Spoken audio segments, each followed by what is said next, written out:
మన పొరుగున ఉన్న బంగ్లాదేశ్లో శాంతి భద్రతలు దాదాపుగా అదుపు తప్పాయి.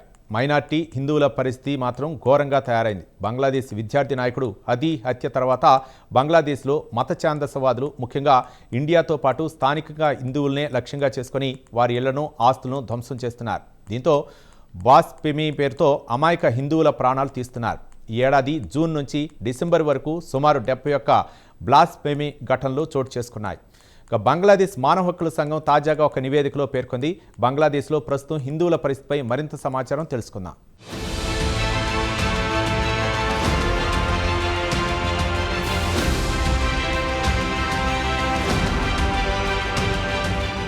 మన పొరుగున ఉన్న బంగ్లాదేశ్లో శాంతి భద్రతల పరిస్థితి ఘోరంగా అదుపు తప్పాయి. ముఖ్యంగా హిందువులను లక్ష్యంగా చేసుకుని దాడులు పెరిగిపోతున్నాయి. వారి ఆస్తులను ధ్వంసం చేస్తున్నారు. వారి ఇళ్లకు నిప్పు పెడుతున్నారు. కుటుంబాలు రాత్రిపూట ఇళ్లలో నిద్రిస్తున్న సమయంలో బయట నుంచి తాళం వేసి ఇళ్లకు నిప్పంటించిన కేసులు పెరిగిపోతున్నాయి. బంగ్లాదేశ్లోని ఫిరోజ్పూర్ జిల్లాలోని దుమ్రిటాలా గ్రామంలో మెజారిటీ ప్రజలు ముస్లింలు. ఆ గ్రామంలో కనీసం 5 హిందూ కుటుంబాల ఇళ్లకు ఇంటి బయట నుంచి తాళాలు వేసి నిప్పంటించారు. ముఖ్యంగా మైనార్టీలనే లక్ష్యంగా చేసుకుని దాడులు చేస్తున్నారు. ఈ నెల 28వ తేదీన ఈ ఘటన చోటు చేసుకుంది. అంతకు వారం ముందు గార్మెంట్ ఫ్యాక్టరీ లేదా దుస్తుల ఫ్యాక్టరీలో పనిచేసే దీపు చంద్రదాస్ అనే వ్యక్తి దైవదూషణ లేదా బ్లాక్ ఫెమీకి పాల్పడ్డాడని ఆరోపించి అతడు పనిచేస్తున్న కంపెనీ నుంచి బలవంతంగా బయటికి లాక్కొచ్చి దారుణంగా కొట్టి మంటల్లో వేశారు. అతడి మృతదేహాన్ని చెప్పులతో కాళ్లతో కొట్టిన వీడియోలు సోషల్ మీడియాలో కూడా కనిపించాయి.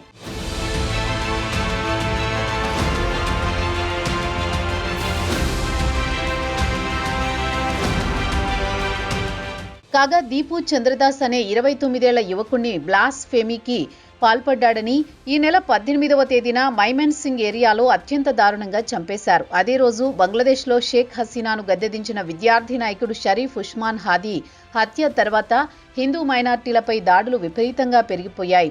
ఇక దుమ్రిటాలా గ్రామంలో జరిగిన ఘటన గురించి స్థానిక అధికారులు మాత్రం హిందువుల గృహాలకు ఎవరు నిప్పు పెట్టారు, ఎందుకు పెట్టారనే దానిపై క్లారిటీ ఇవ్వడం లేదు.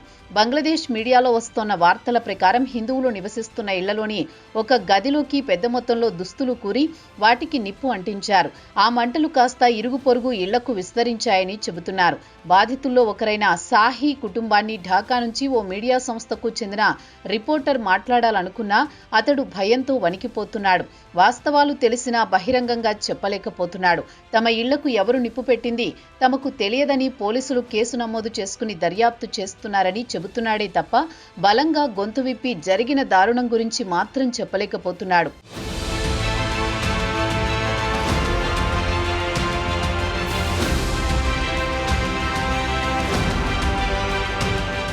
ఇక కుటుంబ సభ్యులు మాత్రం మంటల్లో చిక్కుకున్న తాము ఇంటి నుంచి బయటికి పారిపోదామంటే ఇంటి బయట తాళం వేశారని, అర్ధరాత్రి మంటలకు నిద్రలేచి బయటకు వెళ్దామంటే కుదరలేదని వాపోయారు. చివరకు అతి కష్టం మీద ఇంటిపైన టిన్ షీట్ను కట్ చేసి 8 మంది కుటుంబ సభ్యులు ప్రాణాలతో బయటపడ్డారు.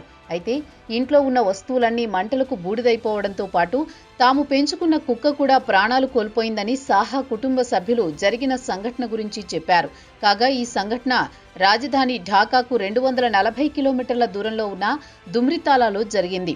ఫిరోజ్పూర్ సూపరింటెండెంట్ ఆఫ్ పోలీస్ సంఘటనా స్థలానికి చేరుకున్నారు. కేసు నమోదు చేసుకుని విచారణ జరిపి సాహా కుటుంబానికి న్యాయం చేస్తామని హామీ ఇచ్చారు. స్థానిక పోలీసులు 5 అనుమానితులను అరెస్టు చేశారు. మిగిలిన నిందితులను అరెస్టు చేసేందుకు గాలింపు మొదలుపెట్టారు. విచారణ కొనసాగుతోందని చెబుతున్నారు పోలీసులు.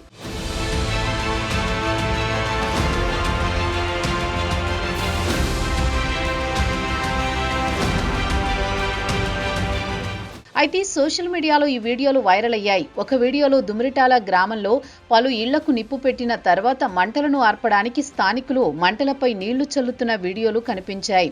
ఈ ఏడాది జూన్ నుండి డిసెంబర్ వరకు కనీసం 71 బ్లాస్ఫెమీ లేదా దైవదూషణ కేసులు మైనార్టీలపై నమోదయ్యాయని human rights congress for Bangladesh minorities HRCBM ఒక నివేదికలో వివరించింది.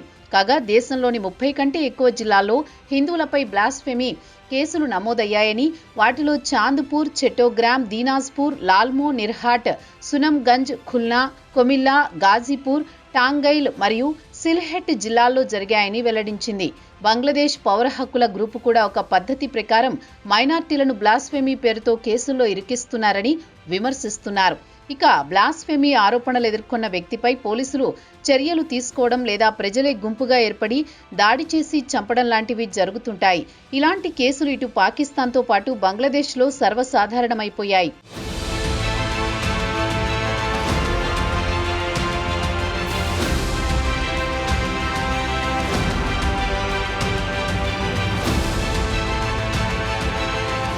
ఇక బంగ్లాదేశ్లో గత ఏడాది మాజీ ప్రధాని షేక్ హసీనా ప్రభుత్వం కుప్పకూలిన తర్వాత దేశంలో రాజకీయ అస్థిరత ఏర్పడింది. మత ఛాందసవాదుల పెత్తనం పెరిగిపోయింది. 1971లో ఇండియా పాకిస్తాన్ నుంచి బంగ్లాను విడగొట్టింది. పాకిస్తాన్లో బెంగాల్ ముస్లింలను 2వ తరగతి పౌరులుగా చూస్తున్నందుకు వారిపై దాడులు చేసి వారి మహిళలపై అత్యాచారాలు చేయడంతో విసిగిపోయిన బెంగాలీ ముస్లింలు పాకిస్తాన్కు వ్యతిరేకంగా తిరుగుబాటు చేశారు. ఇండియా బంగ్లాదేశ్ ముస్లింలకు అండగా నిలిచింది. పాకిస్తాన్తో యుద్ధం చేసి బంగ్లాదేశ్కు స్వాతంత్ర్యం ఇప్పించింది. అయినా ఇండియాకు కృతజ్ఞత చూపకుండా ఇండియాకు వ్యతిరేకంగా పాకిస్తాన్తో జట్టు కడుతోంది. 1971 కంటే ముందు బంగ్లాదేశ్కు చెందిన లక్షలాది మందిని పాకిస్తానీ మిలిటరీ హత్య చేసింది. చిత్రహింసలు పెట్టింది.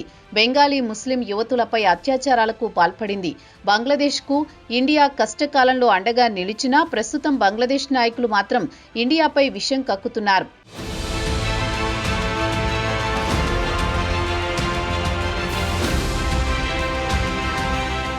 ప్రస్తుతం తాత్కాలిక ప్రభుత్వ సారథి మహ్మద్ యూనస్ కూడా ఇండియాకు వ్యతిరేకంగా రెచ్చగొట్టే కామెంట్లు చేస్తున్నాడు. ఇండియాలోని ఈశాన్య రాష్ట్రాలను 7 సిస్టర్స్ అంటారు. బంగ్లాదేశ్కు ఆనుకుని ఉన్న ఒక ప్రాంతాన్ని చికెన్ నెక్ అంటారు. వాటిని విడదీసి బంగ్లాదేశ్లో కలుపుకుంటామని ఇండియాను రెచ్చగొడుతున్నారు. ఇక యూనుస్తో పాటు కొంతమంది రాజకీయ నాయకులు కూడా ఇండియాకు వ్యతిరేక సెంటిమెంట్ను రాజేయడంతో యూనుస్ ప్రభుత్వం అండతో రాడికల్ ఇస్లామిస్టులు హిందువులపై దాడులను పెంచడం మొదలుపెట్టారు. రోజురోజుకు మైనార్టీలపై దాడులు పెరగడమే తప్ప తగ్గడం లేదు. ఈ క్రమంలోని 27 ఏళ్ల హిందూ యువకుడు దీపు చంద్రదాస్ పై బ్లాస్ఫెమీ ఆరోపణ గుప్పించి దారుణంగా కొట్టి అందరూ చూస్తుండగానే మంటల్లో నెట్టివేసిన దారుణ ఘటన చోటు చేసుకుంది. బంగ్లాదేశ్లోని మైమెన్ సింగ్ జిల్లాలో బాలుకా ప్రాంతంలో జరిగిన ఘటన యావత్ ప్రపంచాన్ని షాక్కి గురిచేసింది. ఈ ఘటనకు సంబంధించి అమెరికా ప్రెసిడెంట్ కూడా బంగ్లాదేశ్ను హెచ్చరించారు. ఇక హత్యకు సంబంధించి పోలీసులు 12 మందిని అరెస్ట్ చేశారు.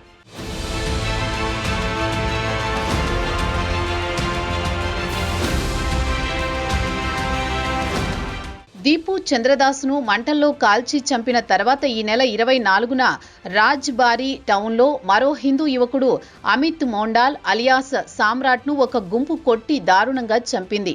అయితే మోండాల్పై పలు కేసులున్నాయని, అతడు హత్యలు, బలవంతపు వసూళ్లకు పాల్పడ్డాడని, అందుకే చంపారన్న వాదనలు వినిపిస్తున్నాయి.